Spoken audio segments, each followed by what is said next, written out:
Hola, qué milagro, qué milagro y qué gustazo. Igualmente. Digo qué milagro porque hace 8 días no pudimos transmitir en vivo con respecto a este tema por una situación un poco delicada, pero ya estamos aquí con ustedes. ¿Cómo les va? Me da mucho gusto saludarles, doctora. ¿Cómo estás, Saúl? Como siempre, un gusto enorme saludarte al equipo de Igualmente. producción. Muchísimas gracias a todos. Ricardo, qué amable. Muchas gracias. Estamos ahora estrenando set Sí, ¿verdad? desde el Museo de Antropología. Desde el Museo Nacional de Brincos, diéramos. ¿No te quedó muy bonita la escenografía, Saúl? Sí, ¿verdad? Bueno, Sí, además es para que todos sepan que estamos en nuestro muy querido México. exacto. Porque nos ven de todas partes del mundo, ¿eh? Sí, así es, definitivamente. Y bueno, por favor, les pedimos que compartan este evento, que por favor nos ayuden con sus preguntas. El tema es muy, muy interesante, muy intenso además. Uh-huh. La anorexia nerviosa es un monstruo que te reclama tips para saber si mi hija o mi hijo se encuentran frente a la muerte. Una charla, pues que yo quisiera que fueran varias las personas que nos acompañen, que verdaderamente es algo muy, muy cotidiano, más de lo que pudiera parecer. Sí, sin duda.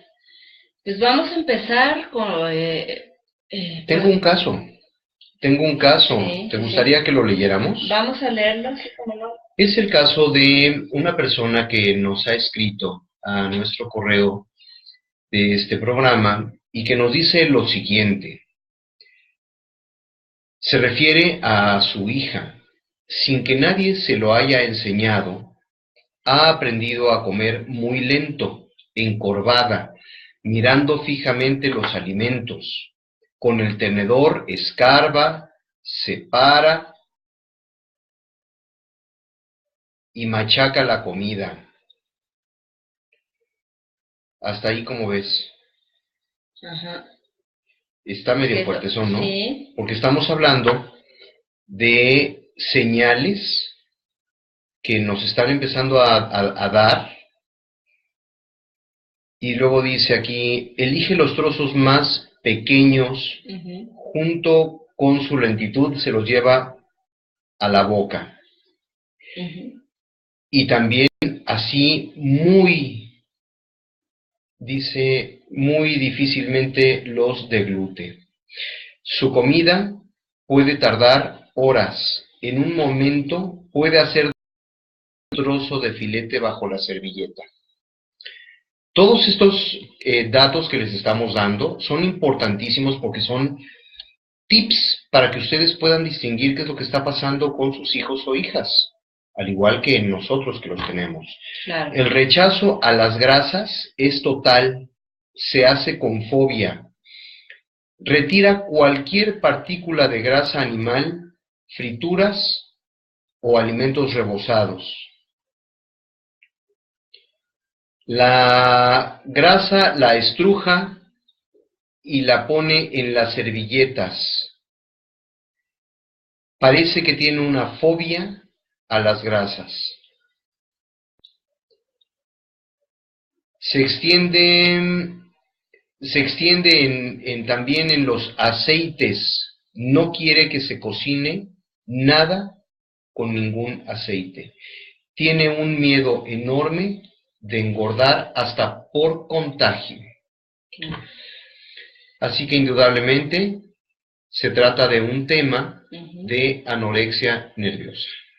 Anorexia nerviosa, sí. Pues es un trastorno, está catalogado como un trastorno psicológico y fisiológico. De hecho, forma parte de los trastornos mentales. Está en el DSM-4, que es el manual de enfermedades o de trastornos mentales. En el DSM-4, ya salió el 5, pero bueno, no ha cambiado mucho en realidad.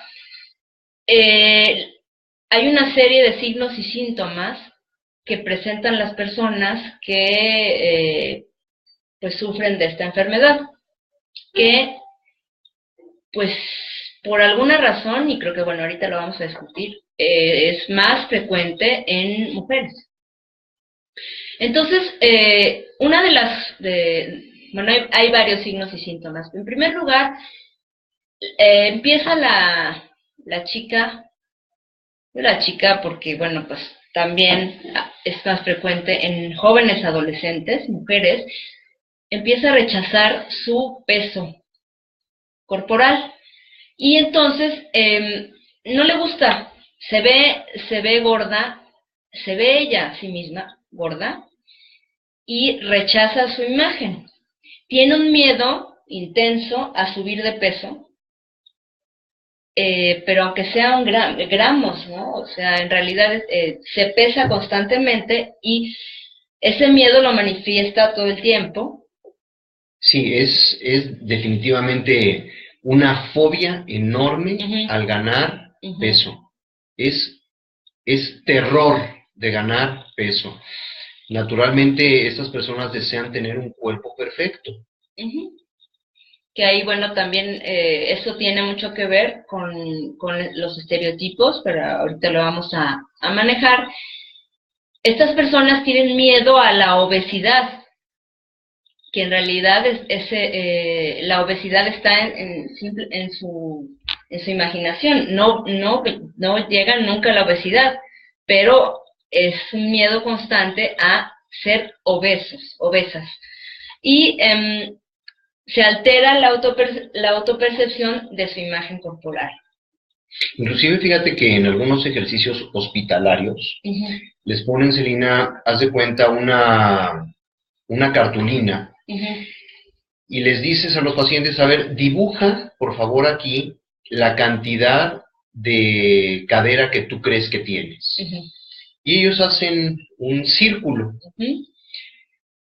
Y después, con el metro o con una cuerda, se toman ellas la medida y se pone en otro color dentro de la misma cartulina. Y se dan cuenta de que su autopercepción está, bueno, completamente equivocada. Distorsionada. Sí. Y por otro lado, no rechazan la idea o niegan los peligros de bajar excesivamente de peso. Aunque lo vean en la información, aunque sus padres les digan, la gente que los rodea, que si bajan demasiado de peso pueden tener consecuencias fatales, ellas lo niegan y continúan. Sí, mira, nos escribe Ana Lira. Primero agradecerte mucho, Ana, que compartas este comentario con nosotros. Dice, muy interesante y abundante este tema. Yo sufrí este trastorno hace muchos años y gracias a la ayuda de nutriólogos, psicólogos y psiquiatras estoy viva. Y hoy en día siento un orgullo enorme de contarlo, porque es muy difícil cambiar esa imagen que tú tienes de ti mismo. Gracias por compartir esto. Gracias a ti, Ana, porque indudablemente nos ayudas mucho y seguramente tú, como viviste esta situación, tu comentario seguramente nos ayudará y ayudará a mucha gente del público. Sí, gracias. Sin duda, gracias, y tú tendrás mucho que aportarnos. Sí. Qué bien, gracias, Ana. Muy bien, pues qué mejor que estábamos en las causas. Sí. ¿Por qué, doctora, a ti te ha tocado que lleguen a tu consultorio con este problema? Bueno, una de las causas más frecuentes está relacionada con la presión social, con los estereotipos. Durante mucho tiempo se ha relacionado la belleza física con la delgadez. Entonces, incluso los padres presionan a las hijas a tener cuerpos delgados porque si suben de peso, entonces no son bonitas. Y entonces eso hace que pues se queden ellas con esa, digamos, con esa información y bueno, todo el bombardeo de la publicidad que es constante, ¿no? Del cuerpo ideal, de las medidas 90, 60, 90. Incluso, por ahí decían que cuando empezaron a ponerse de moda las Barbies, las niñas, las adolescentes querían tener cuerpos de Barbies. Y entonces, bueno, todas las modelos, todo lo que se ve normalmente en los medios, en todos los medios, pues representaba una imagen que ellas querían tener. Y bueno, fíjate que además de lo que tú cuentas, doctora, a mí me ha tocado aquí que me cuenten el miedo a ser adulto. Ajá.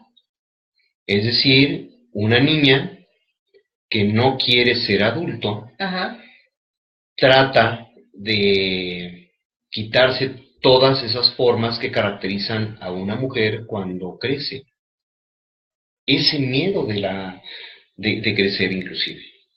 Sí, mira qué interesante, claro, claro, porque, y todas las implicaciones, ¿verdad? Claro, todo lo que hay en historia, ¿no? Sí, sí. Fíjate que hablando ya de casos que nos llegan a consultorio, he tenido casos de chicas, de adolescentes, están ahí entre la niñez y la adolescencia, que pues las mamás han sido bailarinas frustradas. Entonces, pues, frustradas porque pues no pudieron hacerlo por X o Y. Entonces, pues, quieren que sus hijas sean bailarinas. Y pues, como saben las bailarinas, como sabemos, pues, necesitan tener un peso determinado y siempre están controlándoles la dieta. No, inclusive es una de las profesiones en donde más casos se dan. Sí. Patinadoras, gimnastas, artistas, precisamente porque buscan ese estereotipo. Exacto. Sí. Entonces, pues esta chica tenía una complexión más bien robusta. Y por más que se ponía a dieta y que la mamá no la dejaba comer nada de azúcar, todo tenía que ser verdura, servido, pues ella estaba muy, muy mal, cayó en depresión porque no estaba cumpliendo las expectativas de la mamá y sentía que no estaba ella logrando lo que, hola, yo también, ay, qué linda. Es que lee el comentario porque igual los demás no se han enterado. Bueno, es Jocelyn López. Sí, Miss Celina, la quiero, es lo máximo. Qué linda, Jos. Igualmente, les mando muchos besos a todas, a todas y a tu fiño del grupo. Sí. Muy bien. Entonces, claro, entonces, de esta frustración de no cumplir con las expectativas de la madre, la presión de la madre, la presión social, pues cae en depresión porque realmente nunca pudo tener el cuerpo que se requiere para ser bailarina. Indudablemente, para que haya este trastorno, hay evidentemente una falta de adaptación de la persona. Y se puede dar por diferentes razones. Pero es evidentísimo, ¿verdad? Sí. Y además las características de esta persona que está sufriendo el trastorno, cuando llega al consultorio, bueno, se delatan por su propia apariencia. Claro, claro. Sí, es algo que es muy común y cada vez más común, aunque el otro día vi que era un video de un diseñador de modas que era ropa con modelos de todos los tipos, todas las medidas, todas las estructuras corporales, diferentes. Entonces fue maravilloso ver a mujeres delgadas, a mujeres menos delgadas, a mujeres más gordas, a mujeres mayores, menores, en fin, que ellas se sentían muy bien y que además eso también, ese tipo de campañas publicitarias hace que pues la mujer recupere su autoestima. Sí. Y se quiera más, ¿no? Porque cómo se relaciona, Saúl, desde hace mucho tiempo, la gordura con la fealdad. Sí, mira, dice Ana que es un tema muy serio, un problema que es muy difícil de sobrellevar y esto afecta a toda la familia. No hay que dejarnos llevar por los estereotipos que nos presentan las revistas de moda. Ahí es en donde empieza el problema. Gracias, profesor Saúl, lo quiero mucho y le mando saludos. Espero me recuerde. Claro que sí, Ana, me recuerdo muchísimo que fuiste mi alumna en un colegio muy bonito allá en el sur de la ciudad y coincido completamente contigo. Esta sociedad nos ha hecho perder muchos valores personales por convertirnos en agentes de la masa. Agentes del dinero, agentes de las empresas, cuando verdaderamente lo que deberían de enseñar las escuelas, y lo hemos dicho en todos los foros abiertamente, es enseñarnos a escucharnos a nosotros mismos, porque para aprender y escribir están todas las escuelas, pero para enseñarnos a escuchar nuestro corazón, nuestra respiración, enseñarnos a comer y enseñarnos a ser. Híjole, creo que hay muy pocas escuelas y yo las contaría con la mano y conste que conozco cualquier cantidad. Sí, pues cualquier cantidad, sí. Y pues bueno, lo que venden en las escuelas, ¿verdad? Lo que comen los chamacos, son... Lo que venden en las escuelas, inclusive fíjense que hay algo que a mí me tiene un poco inquieto.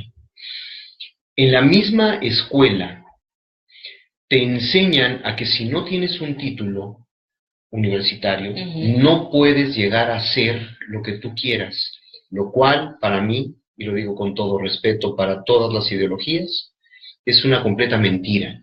Sí. Porque un título universitario, una maestría o un doctorado jamás en la vida te puede dar el conocimiento de tu propio ser. Algunas veces sí, algunas veces no, pero no es una fórmula. No hay exactos.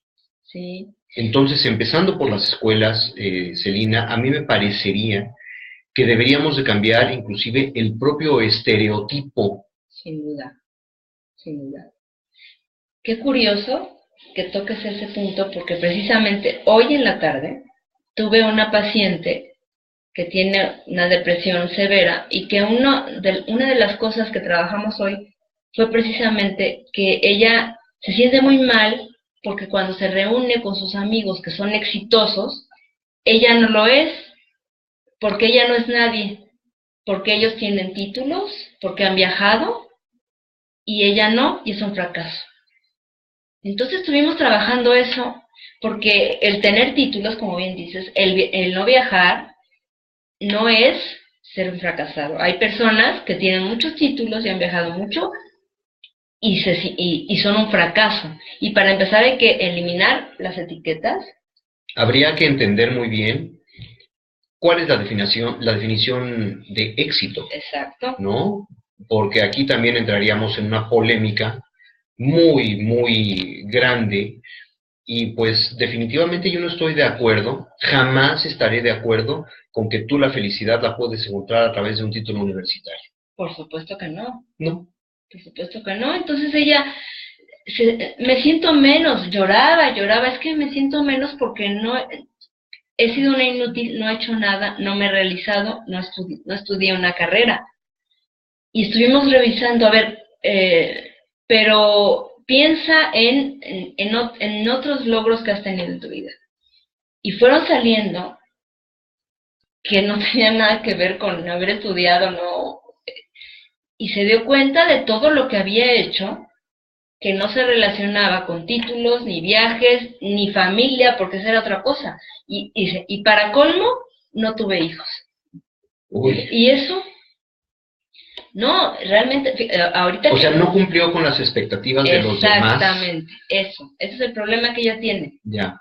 ¿Sí? Que no cumple con las expectativas de los demás. El conflicto que hay entre el ideal del yo y el yo ideal. Exacto. Así es la felicidad, justamente ese es el problema, la felicidad. Y si esto lo comparamos con la anorexia nerviosa, también nos daremos cuenta que siempre hay de fondo una gana de pertenecer a un tipo de sociedad. Exactamente. La sociedad se ha impuesto en modas, en estereotipos de belleza, que la verdad, fíjate por ejemplo, cuando vienen con los huesos que son gruesos, ¿no? Y quieren ser más delgados, a ver, rebánate un poco de hueso. Sí. Pues no, si eres de hueso de hueso grueso, ¿verdad? Tu complexión es grande, pues bueno, por más que quieras no te vas a andar quitando los huesos.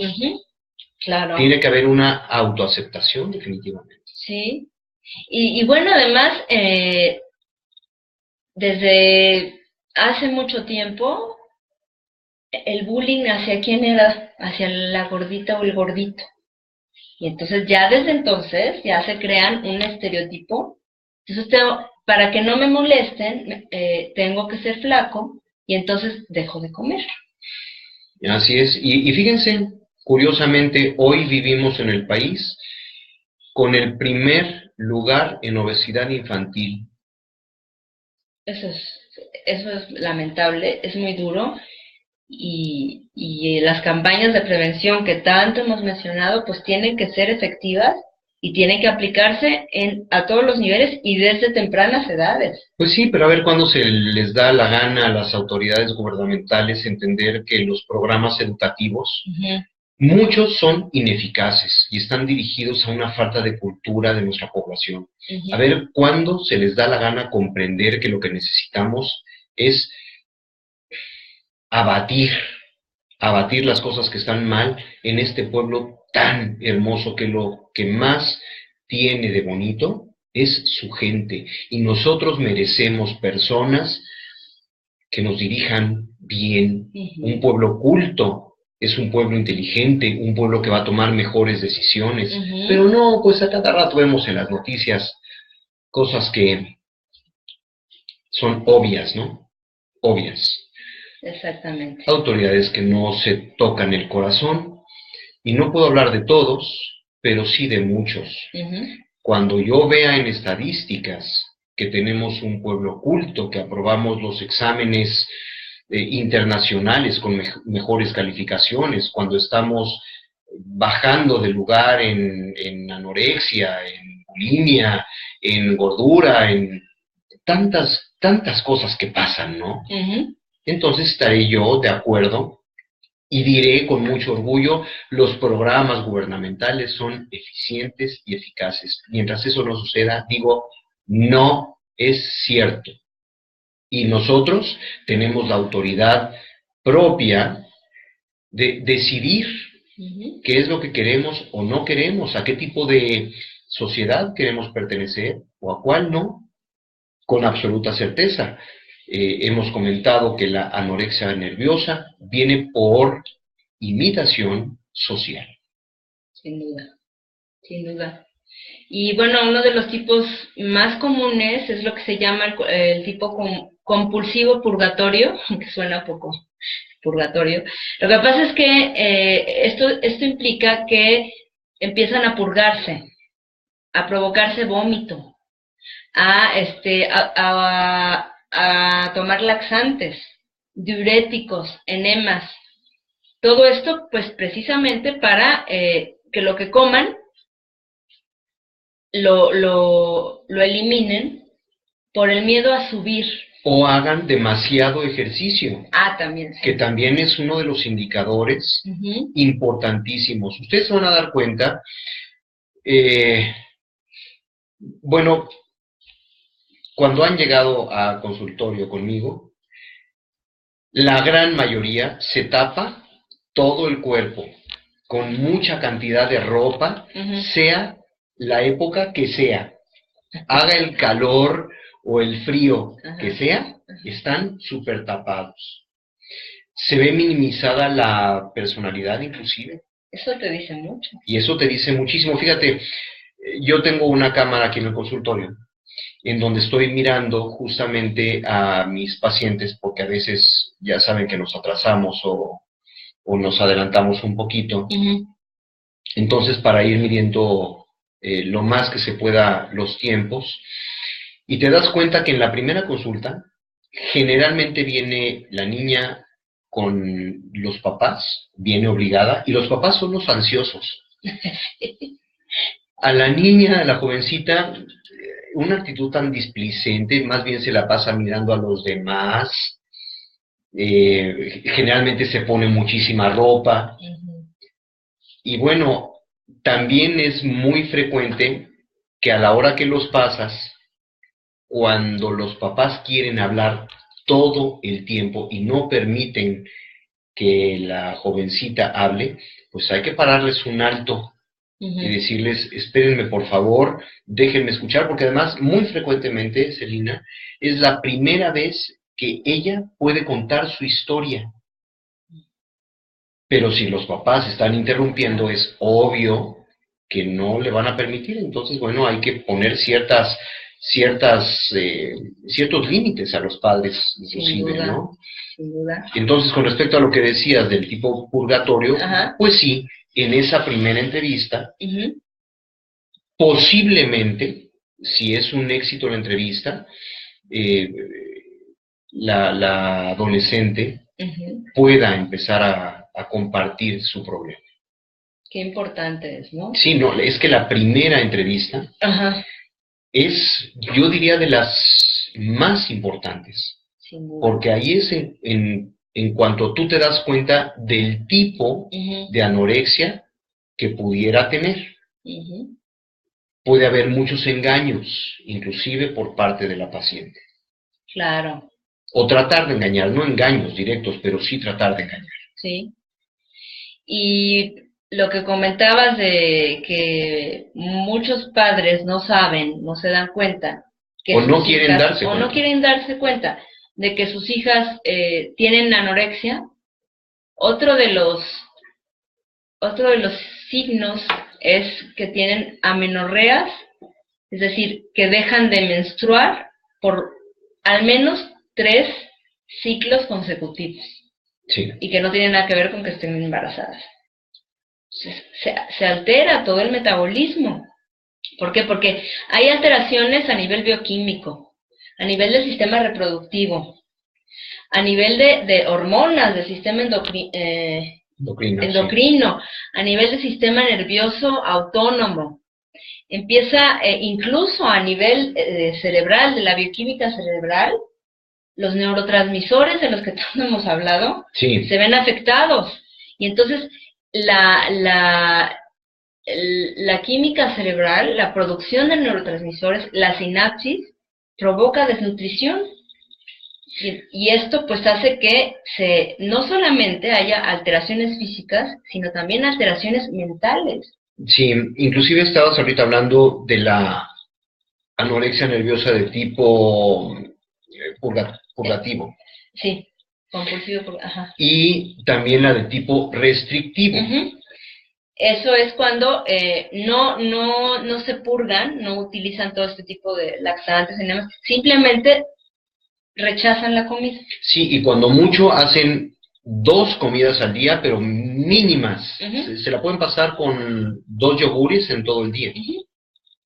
Y pues el caso que comentabas, esconden la comida. Sí, hay un desinterés por completo por su salud. Evidentemente hay una falta de autoestima enorme y no se dan cuenta del gravísimo daño que le hacen a su cuerpo al dejar de comer. Dejar de comer es fatal. Y digo la palabra fatal con énfasis y mayúsculas. Ah, claro. Claro, o sea, ha habido muertes por anorexia. ¿Te acuerdas de ese caso que fue muy famoso de Karen Carpenter? Sí. Los Carpenters, pues bueno, habrá algunos algunos chicos de la audiencia que no sepan quiénes eran los Carpenters, pero búsquenlo y van a ver que Una cantante maravillosa, una voz increíble.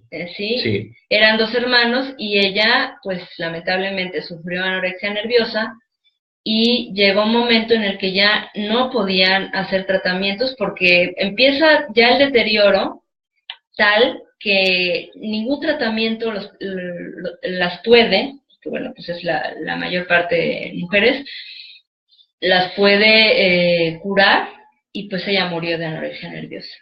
Bajan los electrolitos, baja el, todo el metabolismo se altera y pues no se pudo recuperar.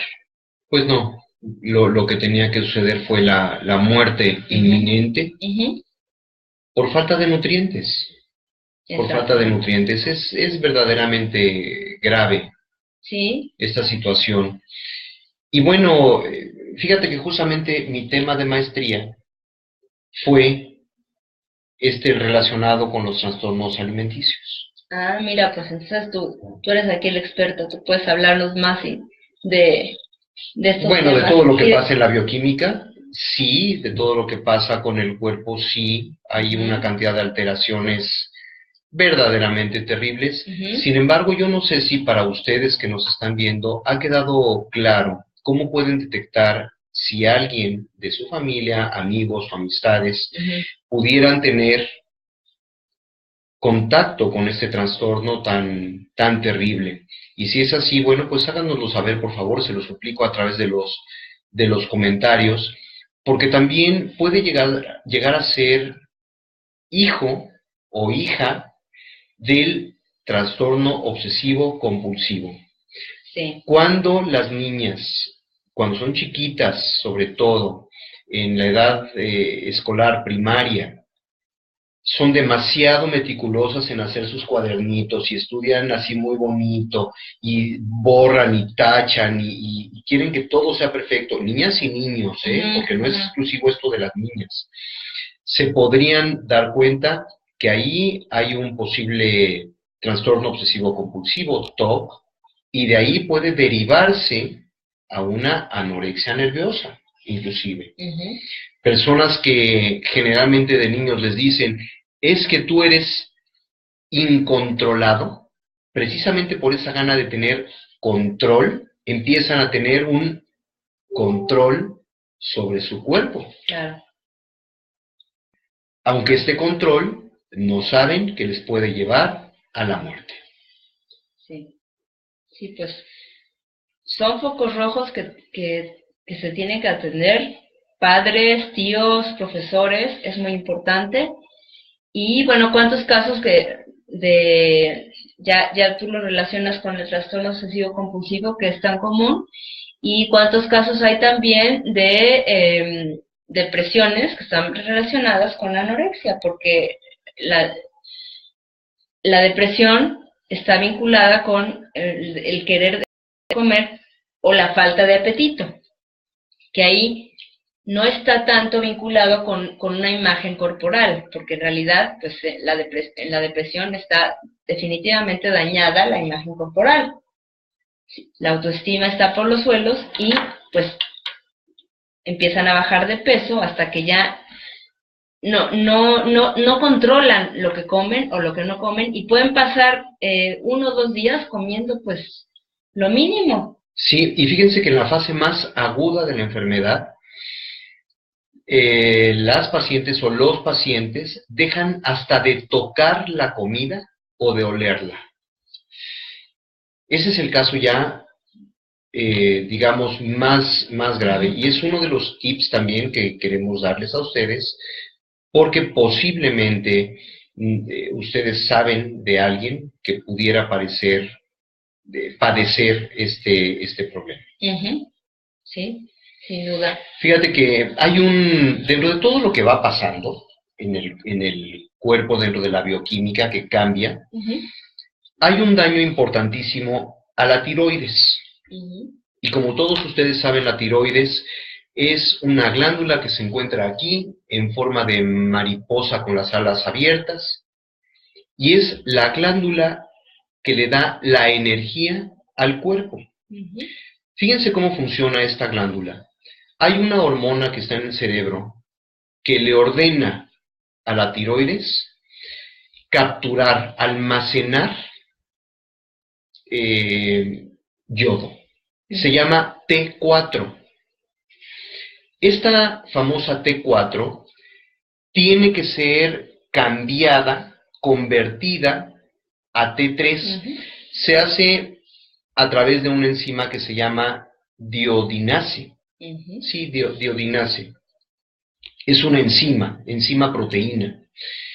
La T4, entonces, es cortada, haz de cuenta, con una tijerita, le corta un átomo de yodo, la diodinase le corta un átomo de yodo a la T4 y se convierte en T3. La T4 es de almacenamiento y la T3 es la que te da la energía. Pero entonces aquí hay una situación importante. Los estudios que te hacen para detectar si tu tiroides está funcionando bien o mal, no siempre salen correctos. ¿No? No. Hay falsos positivos. Porque además el problema que hay con la tiroides es que te sacan sangre y ahí puede haber algunas mentiras porque la tiroides funciona a nivel celular. La tiroides lo que hace con esta T3 que ya se convirtió de T4 a T3 es regula la cantidad de oxígeno que llega a las células, a la mitocondria. Y eso no se sabe a través de un estudio de sangre. Y entonces, ¿qué estudios complementarios tiene que hacer? Es muy importante esto, porque hay una cantidad de problemas en la tiroides, de hipo e hipertiroidismo, más de lo que nos imaginamos, ¿eh? Sí, fíjate que para mí hay una prueba inequívoca que tiene que ver con la regulación de la temperatura, pero les voy a explicar el porqué. Vamos a ver todo el ciclo. De la T4 viene la diodinase, le corta un átomo de yodo y se convierte en T3. Esa T3 es la que le da el nivel de regulación de oxígeno a las células. Una vez que ya tenemos qué cantidad de oxígeno hay en las células, puede haber una falta de energía, generalmente, porque es hipotiroidismo, ¿no? Entonces hay una falta de energía, cansancio, naturalmente problemas hormonales como los que decías, la amenorrea, caída del cabello. Sí. ¿Se sube el peso? Sí, claro. Se sube el peso porque la energía está almacenada. No hay una limpieza adecuada de las células y empieza también a haber demasiada acidez a nivel celular. Ahora, como la célula al final del camino nos da en la combustión una sustancia que se llama adenosín trifosfato, que es ATP, es la del movimiento. Una persona que no tiene suficiente ATP tiene la temperatura muy fría. La temperatura del cuerpo puede darte a entender si tienes un problema de hipotiroidismo muy clara. Tu temperatura puede bajar. Y eso es mucho mejor que hacerse inclusive una prueba de sangre. Insisto, la tiroides, cuando te hacen análisis de tiroides, es a nivel de sangre, de sacarte sangre, y puede ser que el problema no sea de tiroxina, que es la T4, y te pueden dar eutirox o te pueden dar cualquier cantidad de levotiroxina, por ejemplo, y es T4. Pero puede ser que el problema se encuentre en la conversión a T3 por falta precisamente de esta enzima que se llama diodinasa. Mira, qué interesante. Sí, entonces al público yo le recomiendo que si les diagnostican un hipotiroidismo, pues no crean mucho. Que se hagan más estudios, ¿eh? Sí, pero lo que es inequívoco es justamente la temperatura corporal. Si te baja la temperatura del cuerpo, si se te empieza a caer el cabello, una falta de energía, cansancio, depresión, indudablemente estamos hablando de que ya la anorexia nerviosa está haciendo valer sus derechos sobre la tiroides, que es justamente la glándula de la energía del cuerpo. Claro. Mira, cómo todo está vinculado, ¿verdad? Sí, sí, está vinculado. Entonces, y hay otra cosa. Puede ser que no te falte tiroxina, que es la T4, sino que la conversión esté mal. Y la T3 se llama tironina. Entonces, posiblemente se encuentre el problema en esa enzima, en la falta de la enzima que hace la conversión, no en la cantidad de tiroxina. Ok. Mira aquí. Todo eso hay que saberlo. Fíjate que yo tengo hipotiroidismo, me lo diagnosticaron hace un par de años, sí. Y pues todos esos síntomas los tuve. Ahora lo que hago mucho con pacientes que llegan con depresión es que lo primero que les mando a hacer es una química sanguínea, una biometría hemática y un perfil tiroideo, porque puedes tener una depresión por hipotiroidismo. Así es. Absolutamente orgánica.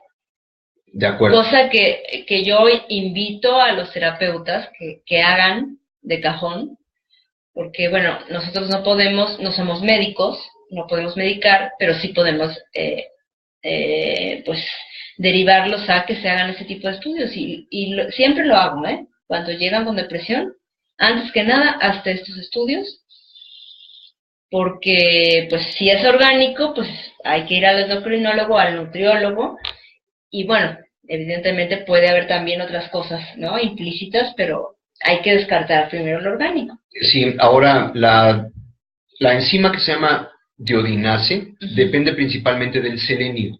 Entonces, si nosotros no tenemos selenio en el cuerpo, como diferentes elementos como lo es el cobre o la vitamina E, evidentemente no vamos a tener una conversión completa a la T3. Por eso, el tema tan importante a nivel orgánico, de que si tú estás viendo que tu hija, que tu hijo, o sabes que alguien no está comiendo en forma adecuada, lo más seguro es que le empiecen a dar duro y a causarle demasiado estrés oxidativo al cuerpo. Ahí empiezan los verdaderos problemas. Y digo, empiezan porque algunos de ellos no tienen reversa. Sí. Estamos hablando de algo muy serio y que es importante tomar cartas en el asunto. Y que además, pues los tratamientos, pues como todo lo que hemos platicado en nuestros programas, deben ser tratamientos a nivel alimenticio, ¿no? O sea, modificación de hábitos, actividad física, y por otro lado, la parte psicológica, que tiene que ver en este caso con modificar esa autoimagen que tienen, que es desajustada, que aprendan a controlar ese miedo a subir de peso, es un miedo irracional, y sobre todo, como ya habían mencionado, el apoyo familiar es fundamental. Cuando llega este caso a una hospitalización, generalmente se hace bajo 4 ejes. Conste que lo que estamos diciendo ahorita es para que ustedes detecten, pero hay niveles. Tú mencionabas, por ejemplo, una prevención de 6 sesiones, sí, ¿verdad? Sí. Ojalá la pudieras comentar. Sí, claro que sí. Sí, pues un programa de prevención bueno, en general de trastornos alimenticios, pero bueno, en anorexia es muy importante y es efectiva, de prevención, y cuando empiezan a detectarse ciertos rasgos, ciertos síntomas de anorexia. Estas 6 sesiones, pues voy a explicar brevemente los objetivos. es muy parecida en cuanto a dinámicas en sesión y lo que tiene que hacer el paciente a lo que comentábamos en el programa anterior de tabaquismo y alcoholismo. Entonces, más o menos consiste en lo siguiente. La primera sesión es trabajar sobre una dieta ideal de belleza en nuestra sociedad. Es decir, trabajar los estereotipos, qué relación hay entre belleza y dietas, qué dietas realmente se deben hacer y qué dietas no. O sea, ojo, no es lo mismo, y tú de esto sabes más aún, no es lo mismo no comer o comer poco a hacer una dieta. De hecho, las dietas creo que hay que comer más veces a lo largo del día. Entonces, todo eso se maneja en la primera sesión. Que hablar de la belleza, de los conceptos de belleza, de las dietas, de cuáles son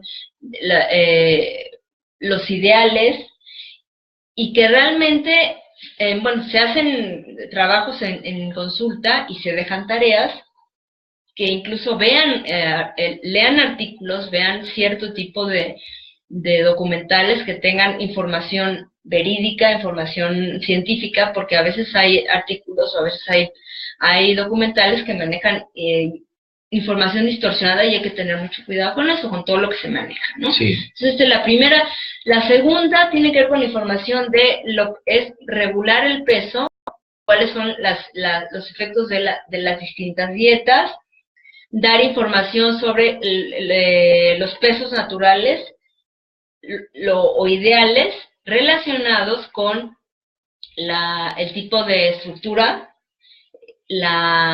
porque pues existe la estructura pequeña, mediana y robusta, creo, ¿no? Sí, la complexión. Complexión, sí. Ajá. Y la altura, etcétera. Entonces, toda esa información, al irla sabiendo el paciente a manejarla, entonces va entendiendo muchas cosas. Y por otro lado, comenzar con las prácticas de controlar, las prácticas de control de peso que son dañinas. Y generar conciencia en los pacientes de por qué son dañinas y por qué las dietas de las revistas que te dicen que tú puedes llegar a tener el cuerpo ideal 90-60-90 comiendo durante 2 semanas duraznos durante todo el día, pues no tienen ningún sentido ni eficacia y al contrario. No, tengan muchísimo cuidado con eso. La dieta, el tipo de alimentos que tú debes de consumir, tiene que ver directamente con el tipo de sistema nervioso central autónomo que tú tienes.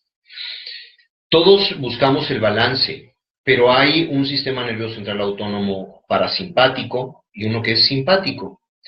Y en momentos del día debe de estar funcionando normalmente en el simpático y por la noche en el parasimpático, para que se puedan llevar a cabo todos los procesos de desintoxicación durante el sueño.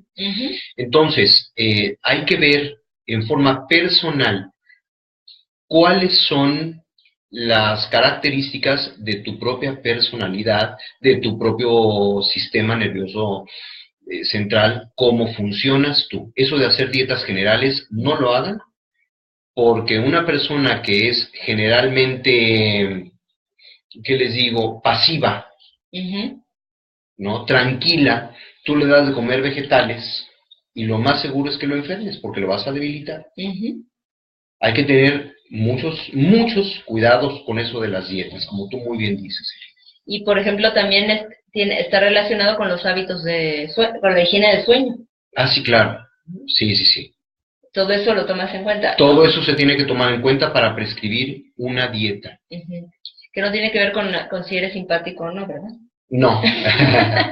Tiene que ver con que si eres simpático o parasimpático. Simpático o parasimpático, que es casi simpático, pero no. Pero no. Pero estás más bien... Más tranquilón. Más tranquilón o medio pedante. Ok. Y vamos en la segunda sesión, ¿verdad? La tercera es toda la información sobre trastornos alimenticios, la naturaleza, hacer conciencia del problema y la asociación con otros tipos de trastorno y sus causas. En el momento en el que se hace conciencia de que se tiene ese trastorno, entonces se ven las cosas de otra manera y se actúa. Este tipo de terapias, bueno, vamos en la 3, pero hay que mencionarlo, también pueden ser terapias grupales. Y estas también son muy efectivas porque en la medida que las personas, las chicas, se sienten que no son las únicas, que no son bichos raros, sino que hay casos similares, entonces se sienten más seguras, comparten experiencias e información. Entonces, las terapias grupales funcionan muy bien. Eso no quiere decir que las terapias individuales no funcionen. Funcionan y son muy efectivas. Pero bueno, hay de las dos, ¿no? Y en la 4 hablamos de la intervención temprana.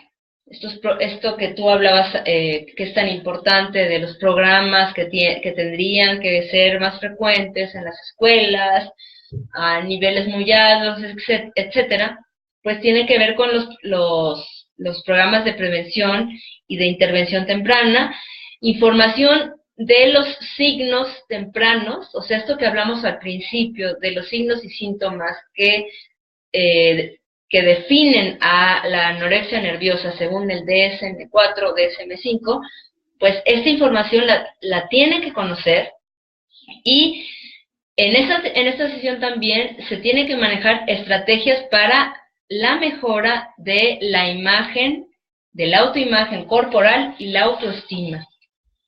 La autoestima es tan importante en este tipo de trastornos. Hay el 90 o más % de estas personas tienen la autoestima bajísima.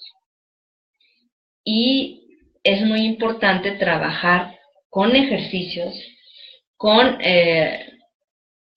hacerles sentir que valen, o sea, su sentido de valía, y que no está relacionada con su imagen corporal ni con su peso. Entonces, el trabajar, hay tantas maneras de trabajar la autoestima, que hacer listas de metas, que hagan conciencia de los logros a todos los niveles. Esta fase es muy importante y es de trabajo diario. La siguiente tiene que ver con los estilos de vida saludables. Cómo debe ser la alimentación, los estilos de vida saludables. En esta 5, pues es importante que derivar también a hacer el trabajo conjunto con nutriólogos, porque el nutriólogo le va a dar la dieta que necesita para tener una alimentación equilibrada, para que sepa qué es lo que tiene que comer, qué peso tiene que tener, dependiendo de su estructura, de su etcétera, y de la genética también, porque bueno, luego hay familias que todas tienen una complexión determinada, y por más que quieran bajar de peso, pues no van a bajar, porque como tú bien decías, pues los huesos no se pueden limar, ¿no? Y tan importante promover el ejercicio, los hábitos de ejercicio. No tienen que hacer, o sea, hay personas que cuando les dices que hagan ejercicio dicen, es que yo soy muy flojo, es que no puedo hacer. Bueno, si caminan, sí, pero camino a paso firme durante media hora, 40, 45 minutos al día, eso ya es ejercicio. Aunque creo, Saúl, y bueno, tú ahí sabes más, que es mucho mejor el ejercicio aeróbico. Sí, pero no en el caso de la anorexia. Miren, la alimentación tiene que estar guiada forzosamente por el tipo de actividad física que se hace. Cuando tú te encuentras en un caso de anorexia nerviosa, evidentemente tienes que hacer una evaluación completa del estado nutricional en que se encuentra el paciente. Y eso tiene que ver con un análisis completísimo a nivel sanguíneo, a nivel orina, hemoglobina, etcétera. Sobre eso se prescribe una normalización del peso. Tienes que llegar a ciertos objetivos del peso de acuerdo a tu estructura. Lo que es muy importante aquí es entender en qué parte tienes tú que recomendar un hospital de día o una internación inclusive del paciente.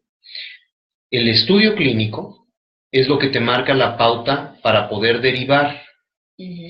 La psicoterapia indudablemente es importantísima y lo que creo que a lo que tú te refieres, Elina, es esta parte preventiva.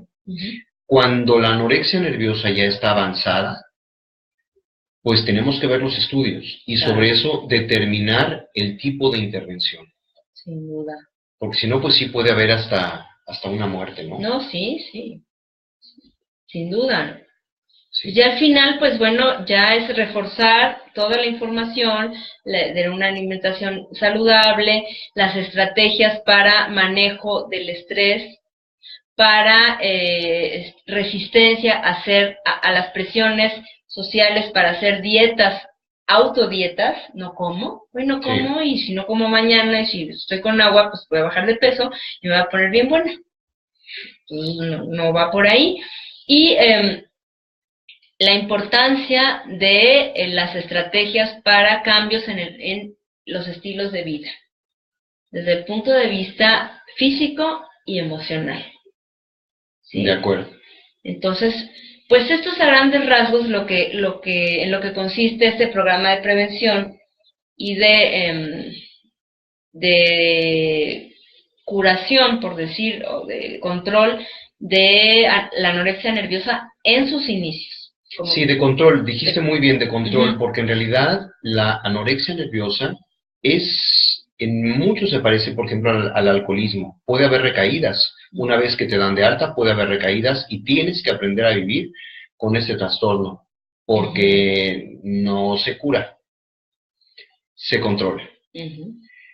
Cuando llegas al hospital, cuando hay una internación, lo primero que se hace es tratar de normalizar el peso y el control alimentario, porque evidentemente se trata de un trastorno del comportamiento alimentario.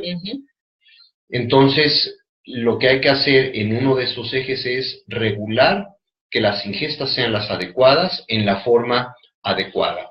El segundo eje es la psicoterapia.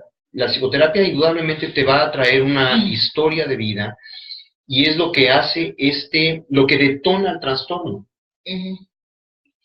Todo lo que hay por detrás en las páginas escritas de una historia es lo que detona la anorexia nerviosa.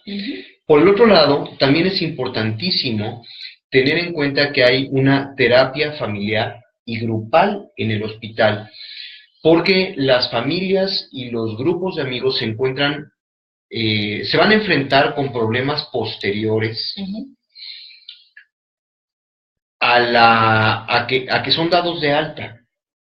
Hay que prevenir, hay que ayudar, hay que concientizar a la familia y a los grupos de amigos. Y por el otro lado, hay que tratar cuáles son los trastornos que están relacionados con el trastorno alimenticio. Puede ser una depresión, puede ser un no querer crecer como adulto, por situaciones que ya se tienen que analizar muy bien en terapia. Puede haber un trastorno obsesivo-compulsivo. Siempre hay trastornos relacionados con la anorexia nerviosa. Ansiedad. No es un trastorno aislado. Y por esa razón sí es necesario una intervención multidisciplinaria desde varios enfoques. Y bueno, pues, ¿qué te parece si nos vamos con las preguntas, Elina? Sí, sin duda. ¿Sí? Vamos a resolver las preguntas. Tenemos aquí 2 preguntas. Alicia Nos pregunta, ¿qué papel tiene la relación de madres e hijas con la autoestima y la anorexia? ¿Es posible recuperarse de la anorexia sin sanar la relación madre-hija? Uf. Es que, bueno, la pregunta está muy general, pero sí el alimento está íntimamente relacionado con el afecto. Sí. Entonces habría que tratar cada caso en forma muy particular para, como les decíamos hace un rato, observar detalladamente la historia que te ha llevado a una anorexia. Y bueno, pues ya lo había comentado el caso de la chica esta, como hay muchos que estaba muy presionada por su madre por el tema de que no había sido bailarina, etcétera, etcétera. Pero es que además hay otra cosa muy interesante. La relación entre la madre y la hija es una relación muy conflictiva desde sus inicios.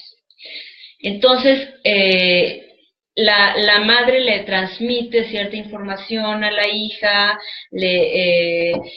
y la hija pues la ve como un modelo a seguir, y a lo largo de los años la relación se va complicando, ¿sí? Porque de repente la hija dice, bueno, esto que mi mamá me dijo cuando yo era chiquita, y que yo lo creí y que era mi ejemplo, era mi paradigma, resulta que es al revés o es al contrario. Y empieza a haber un juego de poder también. ¿Sí? Entonces, la mamá ve en la hija una competencia porque es alguien que ya no es, o sea, ella ve en la hija una competencia porque representa, exacto, ya no es joven. Entonces, la mamá puede jugar un papel decisivo en la baja autoestima de la hija. Y por lo tanto, hay una relación entre la baja autoestima y que deje de comer. Claro. Entonces, estas relaciones las relaciones madre e hija son conflictivas, y te puedo decir que el 90% de las pacientes que yo veo tienen un problema muy arraigado con la mamá en uno u otro sentido. ¿Es posible recuperarse de la anorexia sin sanar la relación madre-hija? Pues hay una relación, o sea, sí, podría recuperarse la anorexia, pero es muy importante sanar la relación madre-hija, y a veces es muy difícil.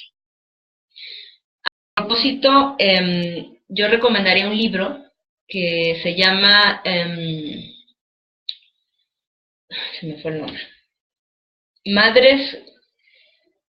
Mi madre, yo misma, así se llama en español, Mi madre, yo misma, y la autora se llama Nancy Friday, como viernes en inglés. Creo que es un libro que tenemos que leer todas las hijas y todas las madres.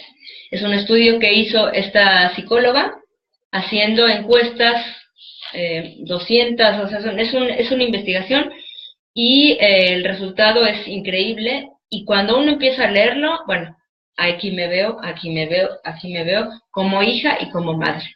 Es muy interesante, no sé qué quieras agregar tú No, con respecto a esa pregunta me parece que ya está muy bien contestada, y la segunda nos dice, ¿cómo puedo bajar de peso sin caer en la anorexia? Pues eso es muy fácil.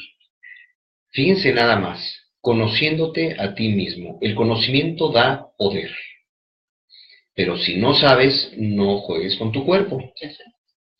Entonces hay que acercarse a las personas expertas para poder tener una dieta balanceada de acuerdo a tu propia personalidad, a tu propio metabolismo, a tu propio cuerpo.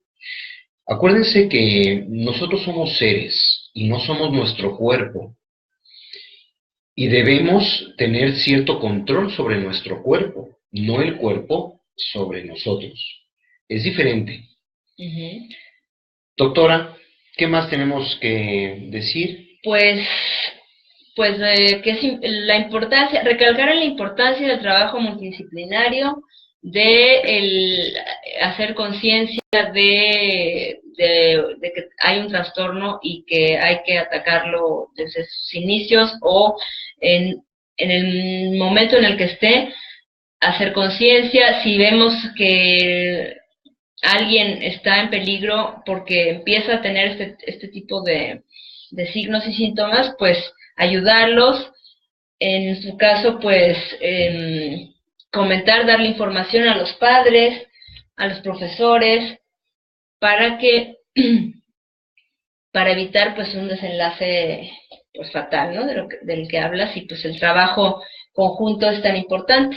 De acuerdo. Doctora, estoy encantado de tenerte aquí siempre todos los lunes en estas instalaciones de Equilibre. Muchas gracias por la invitación, como siempre, a nuestros patrocinadores que nos ayudan a promocionar el progreso, Dajas Producciones en Audio, Producciones Musicales Promusade, Dinastía Joyera. Equilibre. Muchísimas gracias a la Asociación Civil por el Arte, la Cultura y el Deporte. A ti, doctora, muchísimas gracias por tu conocimiento, por tu sencillez, como siempre, muchas gracias. A ti, Saúl, y bueno, pues la producción de Ricardo Vinoz también, nuestro equipo. Y pues bueno, pues nos vemos la próxima semana. ¿El tema? Sorpresa. ¿Sorpresa? Híjole, bueno. Okay, ya lo tengo aquí en la punta de la lengua, pero no se los quiero decir. Y bueno, por supuesto, si tienen más preguntas, que bueno, después vean el programa, que a lo mejor ahorita no lo ven, lo comparten, pueden escribirnos, pueden plantear sus preguntas en el próximo programa, y pues bueno, tienen nuestros datos, bueno, los repetimos, ¿no? Sí. Yo, bueno, soy la doctora Celina Anaya Huertas, y mi teléfono es para hacer consulta, para hablar, para agendar una sesión, que la primera sesión es sin costo, los honorarios a tratar, teléfono celular 55 37 08 69 11, en Facebook estoy como Celina Anaya Huertas, y mi correo electrónico es C de Celina, E de elefante, L de libro, A, N de niño, A, H, U, E de elefante, 44, @gmail.com. Y Saúl, ¿tus datos? Saúl de León, este es mi canal, ya lo saben, en YouTube también tenemos un canal. Y mi teléfono 55 51 44 58 6, aquí en la Ciudad de México. Muchas gracias a todos, doctora. Buenas noches, nos vemos el lunes. Gracias. Gracias.